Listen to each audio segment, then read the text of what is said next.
Introducing Tsutomu Yamaguchi, an ordinary man who lived through extraordinary circumstances. Born in Nagasaki, Japan in 1916, he joined Mitsubishi Heavy Industries in the 1930s and worked as a draftsman designing oil tankers. Yamaguchi lived and worked in Nagasaki, but in the summer of 1945 he was in Hiroshima for a 3-month-long business trip. Hiroshima, the second largest city of Japan, was a city of industrial and military significance and was a supply and logistics base for the Japanese military. The city was also a communications centre, a key port for shipping and an assembly area for troops. Hiroshima was the primary target of the first atomic bombing mission on the 6th of August, with Kokura and Nagasaki as alternative targets.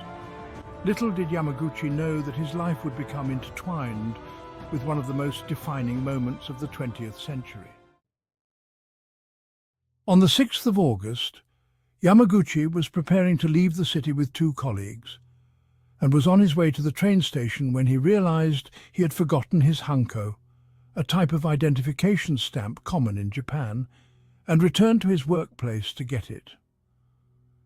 At 8:15 a.m., he was walking towards the docks when the American bomber dropped a weapon of unimaginable power and destruction, the atomic bomb, near the center of the city, only 3 kilometers away from Yamaguchi. He recalled seeing the bomber and small parachute before seeing a great flash in the sky. Due to crosswind, the bomb missed the aiming point, the Aoi Bridge, by approximately 240 meters and detonated directly over Shima Surgical Clinic, killing everyone in the clinic immediately. The world around erupted in a blinding flash. The sky was lit up with an intensity never seen before. The United States had dropped an atomic bomb. The epicenter of the explosion was terrifyingly close to Yamaguchi. The blast threw him to the ground, momentarily knocking him unconscious. The explosion ruptured his eardrums, blinded him temporarily, and left him with serious radiation burns over the left side of the top half of his body. The force was unlike anything. Surrounded by chaos and devastation, buildings were reduced to rubble, and fires raged uncontrollably. Injured and disoriented, he stumbled through the ruins, mind struggling to comprehend the scale of the destruction, desperately trying to make sense of what had happened. The once familiar streets were now unrecognizable, filled with the cries of the injured and the dying. Amidst the chaos, Yamaguchi saw people helping each other, trying to find loved ones and offering what little aid they could. After emerging from the ruins, the survivors gradually understood that the entire city had been attacked at the same instant. Hiroshima, once a bustling city, was reduced to rubble and ash. After spending the night in an air raid shelter, Yamaguchi returned to Nagasaki the following day with few other survivors. Military bases repeatedly tried to call the army control station in Hiroshima. The complete silence from that city puzzled the General Staff.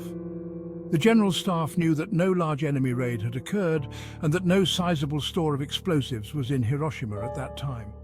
A young officer was instructed to fly immediately to Hiroshima, to land, survey the damage, and return to Tokyo with reliable information for the staff.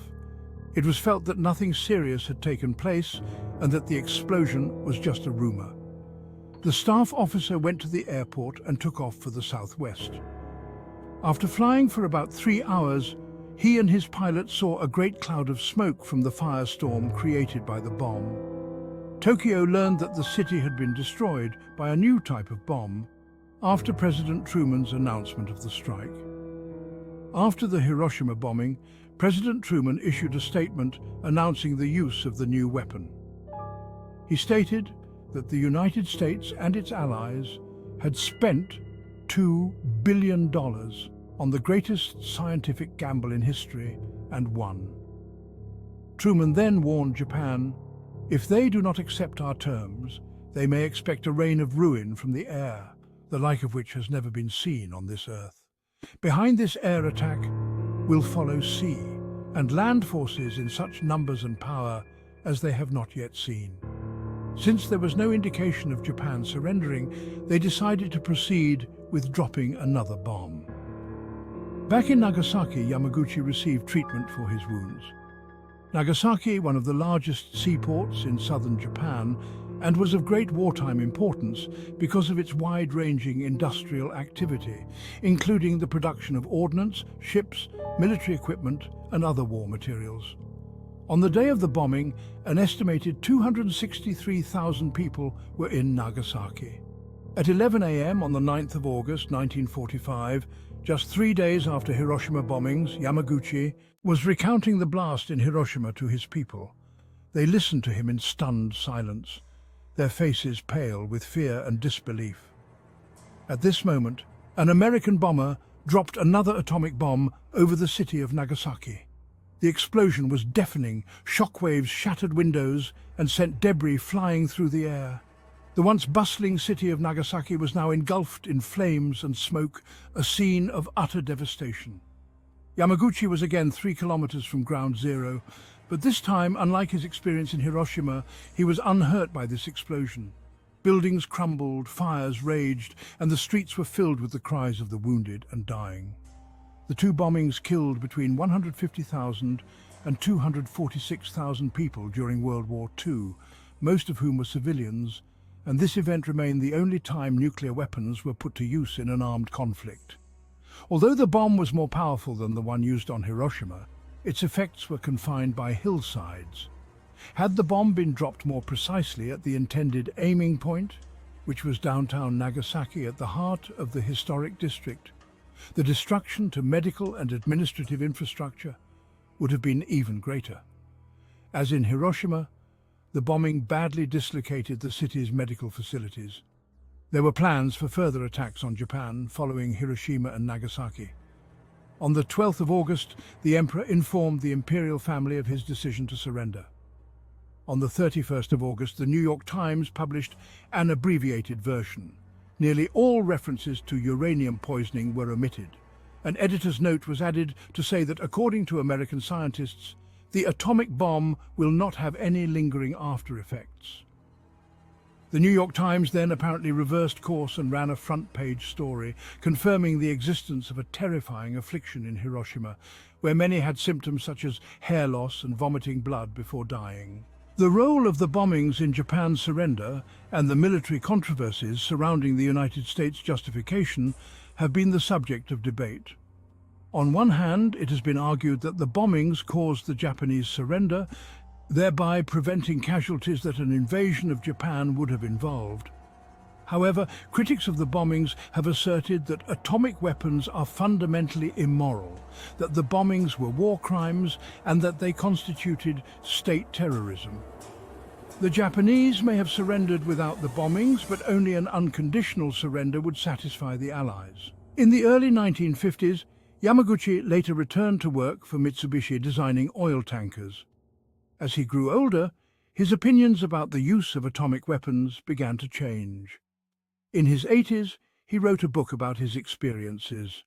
He was also invited to take part in a 2006 documentary about double bomb survivors, which was screened at the United Nations. At the screening, Yamaguchi pleaded for the abolition of atomic weapons. He became a vocal proponent of nuclear disarmament.